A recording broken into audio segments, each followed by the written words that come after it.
intiini la socotay qisada jacayl ee Maxamed Nuur Aadan oo ku magac dheer Adeera oo TV-ga Universal la wadaaga 4 bil ka hor hadda waxa helay natiijada sheekadaasi waxaana markii ugu horeysay in la soo xiriirtay Carfoontii oo Adeera jacaylkeeda u waalnaa wax ka badan 30 sano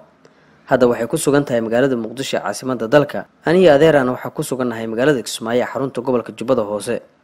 masaafahan labada magaalo ayaa isku jira 500 oo kiiloomitir balse socdaalka dhinaca hawada ee diyaaradda ayaa saakiin oo sahlaya in ani Adeera aan ku tagno muddo hal saac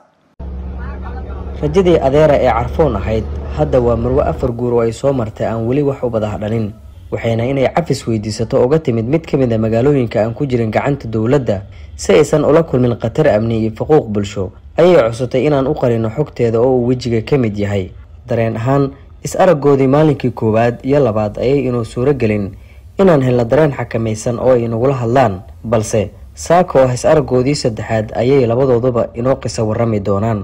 السلام عليكم. أريو. حقاق والالكي. فاروي. وفي عنتا. علي سوي. هي. عرفون ميادي. ها. ها. waa maalin kale oo dareenkeeda waxaana dib u kulmaya dad isjeclaa 30 sano ka hor kuwaas oo calafka iyo waqtiga kala fogeeyay balse midkood uu ilaalinta axdiga jacayl ka maray dhib jacayl oo aad u badan kaasoo noloshiisa galiyay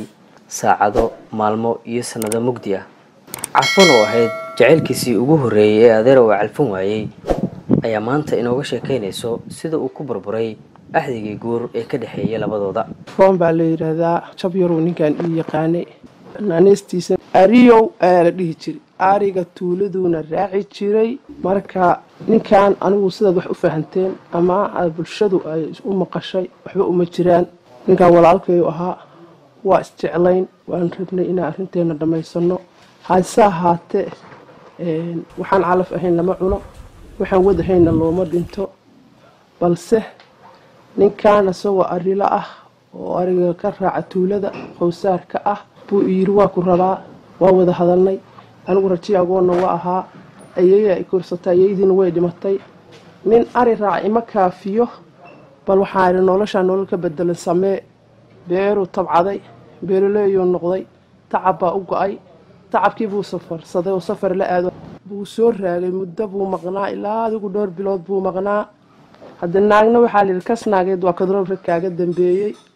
anigoo labaynayo la ninkii maxaa ku dhacay maxaa helay leh ninka uu markaas aan wada soconay ayaa nin uu yimid wuxuu yiri ninkii hoos buu ku dhistay xamar waan aamini waayay markan ayaan aamusnaa oo warkii la aamusnaa ninki nin saaxiibkiis la ahaa oo ninkaan Ariyo saaxiibkiis ah uu ninki isoo adeegsaday uu yiri u sheeg Carfoon ninki inuu naa guursaday xamarna degay reerkiisuna cishteen intaas ogaato haddana ninkay suugaysay naag buu guursaday la yiri wixii qaban lahaa ayaa i qabtay waa iska xanaaqo ninkan awalba ninkan aan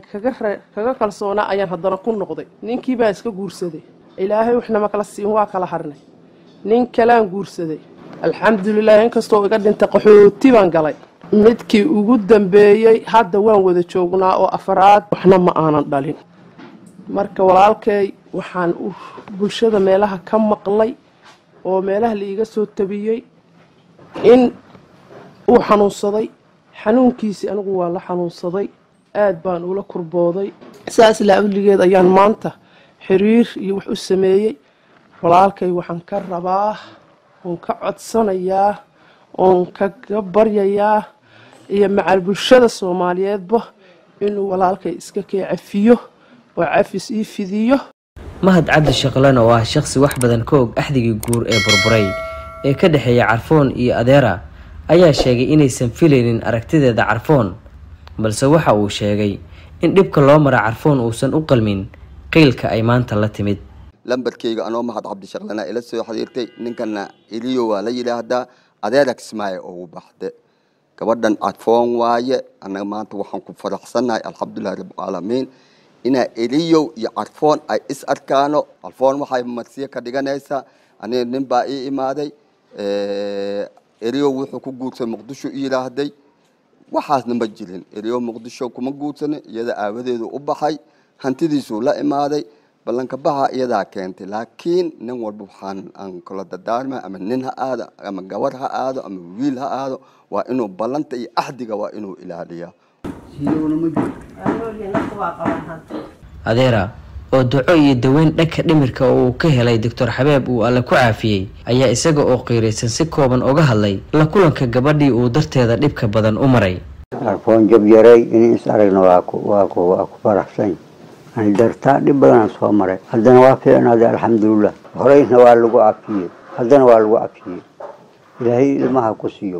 ana afis la iga tale bilowga sanadka cusub ee 2023 ayuu qorshuhu yahay inuu adeera la midooba gabar ay xigta yihiin taasi oo aqbashay guurkiisa ballan qaadayna in ay xanaaneyn doonto inta ka dhiman nolosheeda waxaana hadda socdo dhismaha guri loo dhisayo adeera iyadoo garab laga helaya shacabka Soomaaliyeed Ilaadan Maxamed Universal TV magaalada Muqdisho